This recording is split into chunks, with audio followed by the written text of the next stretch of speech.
Good afternoon to all of you. I have an opening statement to make. I'll read the statement and then I'll take questions. I believe the statement has been distributed. I'm glad to speak to you exactly 106 days after I last spoke to you. As I stepped out and breathed the air of freedom at 8 p.m. last night, my first thought and prayers were for the 75 lakh people of the Kashmir Valley who have been denied their basic freedoms since August 4, 2019. I'm particularly concerned about the political leaders who have been detained without charges. Freedom is indivisible. If we must preserve our freedom, we must fight for their freedom. If we must preserve our freedom, we must fight for their freedom. I'm grateful for the clear and comprehensive order yesterday of the Supreme Court. The order will clear the many layers of dust that have unfortunately settled on our understanding of criminal law and the manner in which criminal law has been administered by our courts. I have never commented on cases that are sub judice, and I shall continue to adhere to that principle.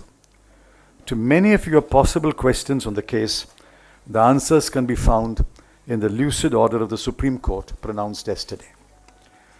In the last 106 days, I was strong in spirit, and I become stronger because of the following. 1. My record as minister and my conscience are absolutely clear. Officers who have worked with me, business persons who have interacted with me, and journalists who have observed me know that very well. 2. My family trusts in God. 3. We have total confidence that the courts will ultimately render justice. Let us leave the matter at that. Let me repeat that.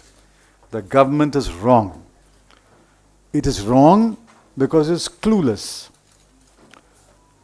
It is unable to look for the obvious clues because it is stubborn and mulish in defending its catastrophic mistakes like demonetization, flawed GST, tax terrorism, regulatory overkill, protectionism, and centralized control of decision-making in the Prime Minister's office. Please reflect on each one of the charges that I've made. In the days to come, I shall speak, give interviews, and write elaborately on each one of them. Nothing sums up the state of the economy better than the following series of numbers. 8, 7, 6.6, 5.8, 5, and 4.5. Those are the quarterly growth rates of GDP in the last 6 quarters. According to the BJP government, these signify Achhe Din. 8 to 7 to 6.6 to 5.8 to 5 and 4.5 is Achhe Din. The third and fourth quarters of 2019-20 are not likely to be any better. We will be lucky to end the year if growth touches 5%. And please remember Dr. Arvind Subramanian's caution that 5% under this government, because of suspect methodology, is not really 5%, but less by about 1.5%. The Prime Minister has been unusually silent on the economy. He has left it to his ministers to indulge in bluff and bluster. The net result, as the economists put it, is that the government has turned out to be an incompetent manager of the economy. Those are the words of the economists. Incompetent managers. The investors of the world and the bankers, the rating agencies, and the boards of directors of companies read The Economist, The Wall Street Journal, and Time. They also pay close attention to numbers. Every number, and I repeat, every number points in the direction of a floundering economy. I don't want to overload you with numbers. Here are some numbers. IIP, 4.6 to 4.4 to 3.9 to 2.4. Credit growth to MSME, 0.9, minus 0.4, 2.3, 2.7. Manufacturing, minus 1.2, 1.7, minus 1.4, minus 0.7.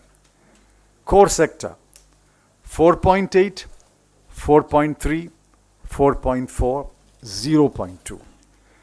Unemployment, 9.65%, 4.03, 5.14, 7.03. There are many more. You have reported many of them. Just go back and look at your data. The government alone is in denial. Rural consumption is down, according to the NSSO. Rural wages are down. Producer prices are down, especially for farmers. Daily wage earners get work for no more than 15 days a month. Demand for Maganrega is up. Fast-moving consumer goods, both durable and non-durable, are selling less. Wholesale prices are up. CPI is going up. Onions sell at rupees 100 a kg. Of course, the finance minister, does not eat onions. What do these point to? There is less demand among the people because they have less money and less appetite to consume due to uncertainty and fear. Today, for the first time, the Reserve Bank of India, in a matter of 7 months, has reduced its forecast from the original 7.4 that was made in February 2019, reduced to 7.2 in April 2019, reduced to 6.1, I think a month ago, and today reduced to 5. I cannot recall an instance to understand the difference between cyclical and structural. The UPA lifted 140 million people out of poverty between 2004 and 2014. The NDA has, since demonetization in 2016, pushed millions of people below the poverty line. The economy can be brought out of the slowdown, but this government is incapable of doing that. The economy can be brought out of the slowdown, but this government is incapable of doing that. We think that the Congress has the ideas, but nobody will listen to us. I believe that the Congress and some other parties are better equipped to pull the economy out of the slowdown and push economic growth. But I'm afraid, my friends, we have to wait for better times. Yes, questions? Yes, who's moderating? Please, he will moderate. Yes. Supriya.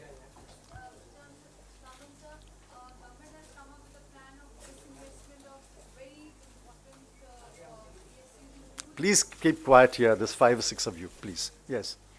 Government has come up with a plan of disinvestment of many important units which also includes the Bharat Petroleum. How do you see this? The Bharat Petroleum is a scandal.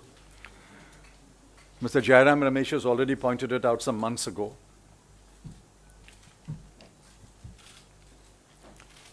This asking one PSU to buy another PSU is an accounting maneuvering. Government's coffers are filled. That doesn't make any difference to the organization or the company or the economy. Let us see who buys BPCL. That will give you the clue about where the scandal lies. Anand. What?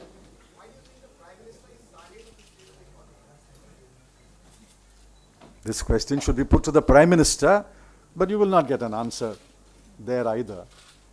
If the Prime Minister will not answer your question, how can I answer your question? Mr.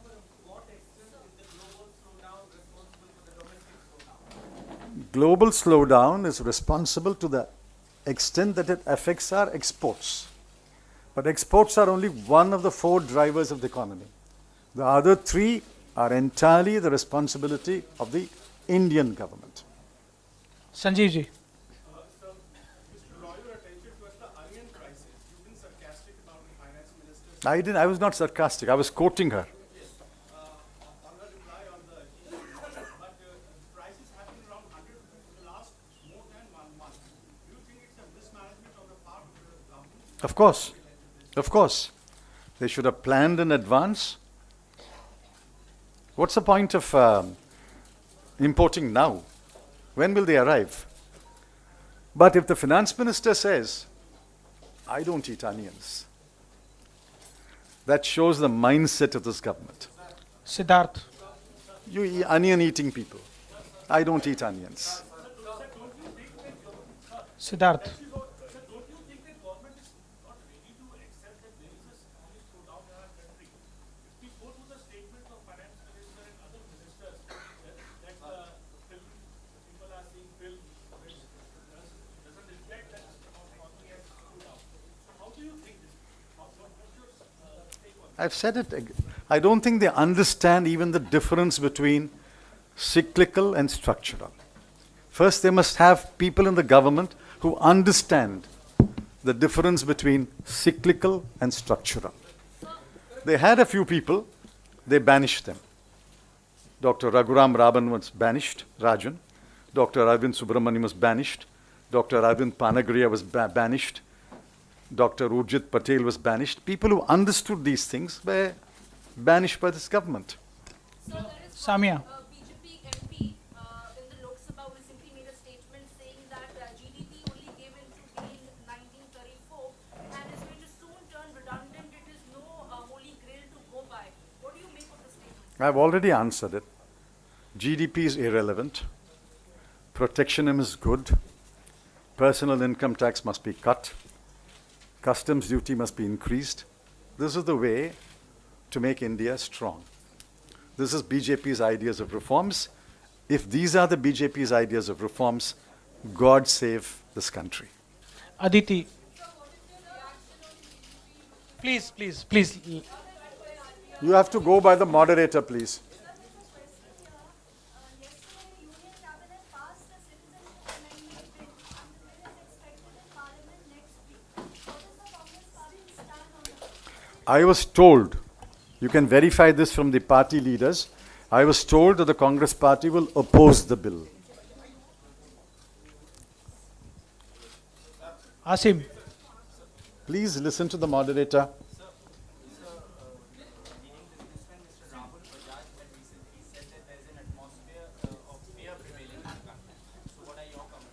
You search your heart. Is there not fear today? Every businessman who spoke to economists for that special report said, don't quote my name. Rahul Bajaj is tall enough to say that at a meeting. But there's complete fear everywhere. Every institution is gripped by fear. And the media is no exception. I'm sorry to say this. The media is no exception. You are gripped by fear. Please shed fear. Please speak the truth to power. That is the least that the people of India expect. We buy your newspaper. We subscribe to your channel. We want you to speak truth to power.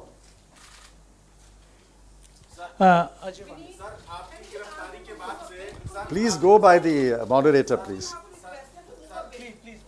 Sir आपकी गिरफ्तारी के बाद तो Congress party लगातार ये कह ही रही है कि ये बदले की राजनीति के तहत आपको What's he saying? जेल भेजा गया। सर आपका क्या रिएक्शन है? What's he saying?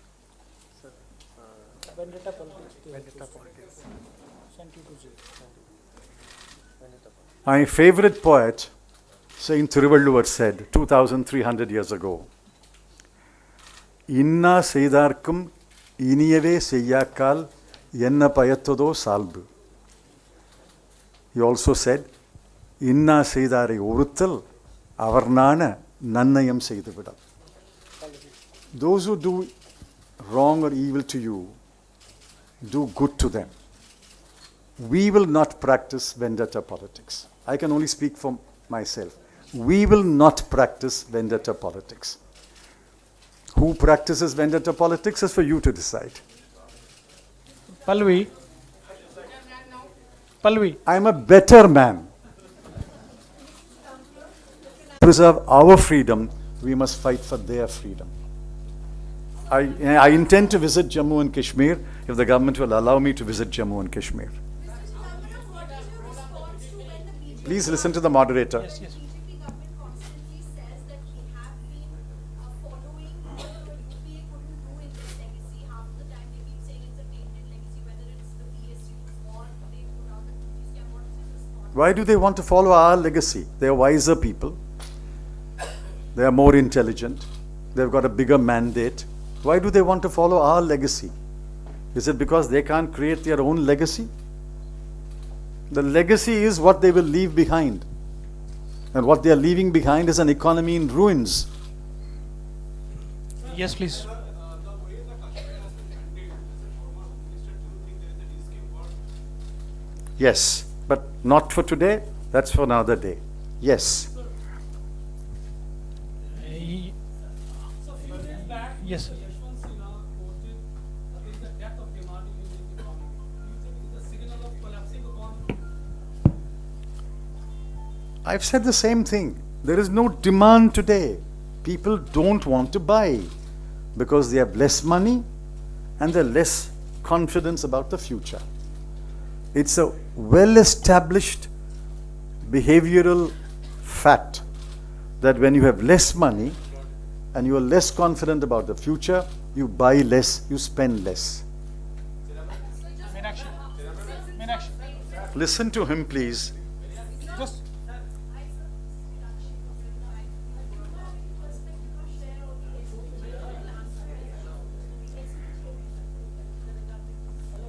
If the government believes that the Gandhis don't require SPG protection, that's a cross that the government has to bear.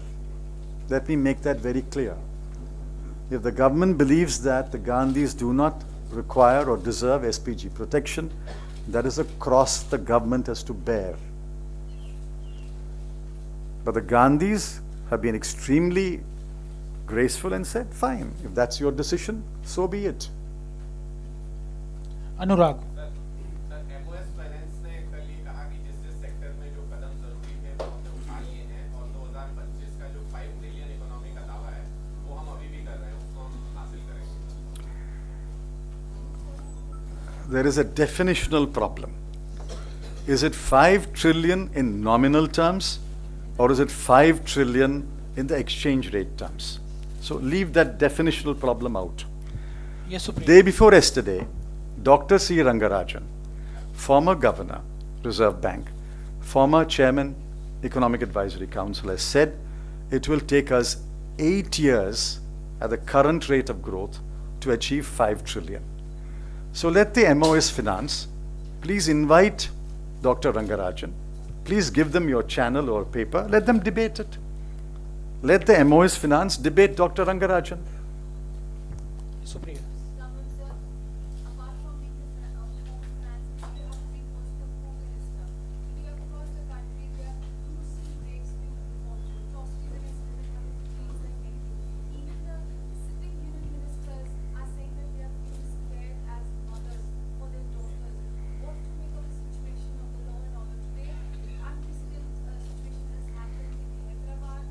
At the same time also Unna, now Unna.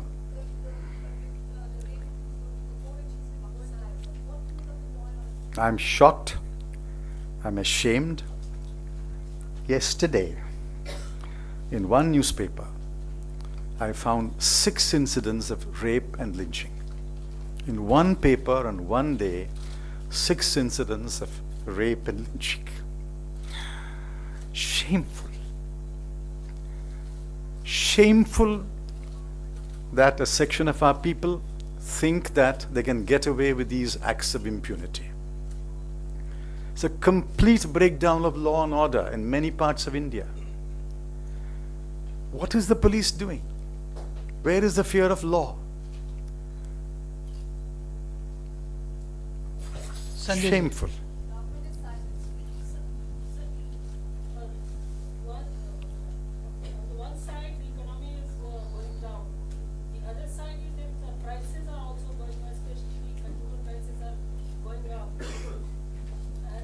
And this situation is a very peculiar situation because the economy is falling and the prices are going. There is no demand. So how do you see this gap?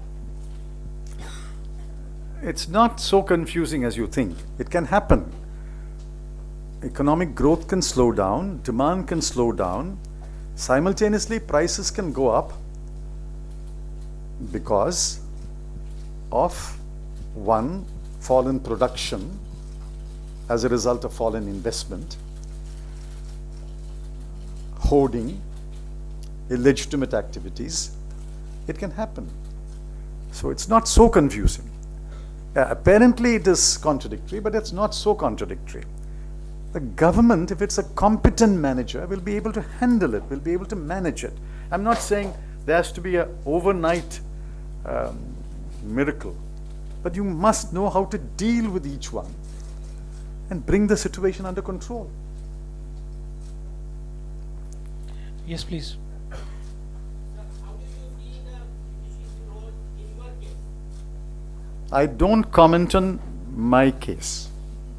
And I've been told, please don't comment on your case. Yes, please. Yeah, this one. You started your statement talking about Kashmir. Yes. So in Kashmir, government has been saying everything is fine in all many statements and parliament. The few voices that are coming from there suggest otherwise, and people have also been questioning that why are peaceful protests is not being registered. If you go in parallel between the treatment of the economy and the treatment of, any situation is normal in Kashmir. No, I won't draw a parallel. As far as the economy is concerned, the reason is incompetence. As far as Kashmir is concerned, the reason is arrogance. In Kashmir, it is a ill thought out, ill founded, ill intentioned design and policy to suppress the basic freedoms of the people. In the economy, it's simply ignorance, incompetence. We have to wind up now. Last couple of questions. So, sir, you have said that unless the demand increases, there will be no increase in production or investment. And at a time like so, when the RBI has put the rates on hold today, so how do you see the whole particularly banking crisis unfolding and its impact on the I can't comment on what the RBI said about monetary policy because I've not read the policy. I only know the conclusion. So you'll have to give me time to read that. Last question. strategic sale investment and soft corporate houses will help economy? This is a desperate move. The government is going to face a huge fiscal deficit. It will be so huge that all of us will be astounded. The only way they can fill the gap is either to sell so-called strategic assets or to raid the RBI once again. They've already raided the RBI once and they got away with about 1,60,000 crore. Whether they can raid the RBI once again this year, I don't know. So the only alternative they have is a so-called strategic sale. It's a fire sale. It is a distress sale. It is a desperate sale. Yes. आपके trail के argument में ये लगातार चर्चा होती रही थी कि आपका वेट 5 केजी कम हो गया और आपको परेशान किया गया, चेयर वगैरह हटा दिया गया बाहर से। और क्या देश की आर्थिक मंदी का असर जेल पे भी पड़ा है क्या? What's that? What's the question? Last question. Last part.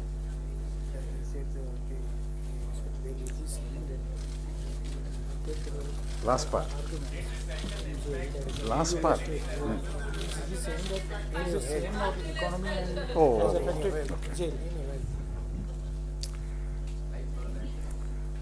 See, I was always strong in spirit. I'm now stronger, I think. But I've also become stronger in body. Let me give you a hint. Sleeping on a wooden board without a pillow strengthens your neck and spine and back. My spine is stronger, my neck is stronger, my head is stronger. Last question.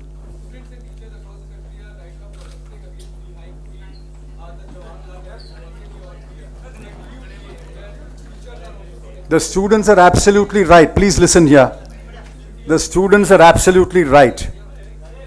In a welfare state, please go down, madam. Please sit down. In a welfare state, higher education should be totally free. I agree. We are not in a position to make higher education totally free. If higher education is not totally free, you must only charge reasonable fees, which is why JNU is an exemplar. JNU, IIT, IIMs are exemplars. They are institutions of great eminence but charge reasonable fee. Now, if you raise the fee, in the Hindu every day, there are 2 students writing a column in the Hindu, page number 4 or so. Each student says, if the fees are raised, I have to give up my studies. What have they done to this? Ideally, higher education must be totally free. Since we have not reached that stage, fees must be reasonable. I fully support the agitation of JNU, IIMC, and other institutions where they are protesting the sharp increase in tuition and hostel fees. My sympathies are entirely, and my party's sympathies are entirely with the students. Sir, Aam Aadmi Party has done so many things for people to like उन्होंने सब कुछ free कर दिया है तो जो अर्थव्यवस्था दिल्ली की अर्थव्यवस्था इस पे क्या असर पड़ेगा? What's the question? He's asking that Aam Aadmi Party has given some concessions to regulate or affect the Delhi economy. Economy of Delhi. You are asking for votes from the Aam Aadmi Party? No, what are you? I am asking what would be the impact on the economy of Delhi? Economy of Delhi. See, these steps don't affect the economy of Delhi. They may improve the infrastructure of Delhi. Economy of Delhi is decided in one room called the Prime Minister's office. You will not be allowed there. I will not be allowed there, so don't worry. It's beyond our capacity. Thank you. Have a good day.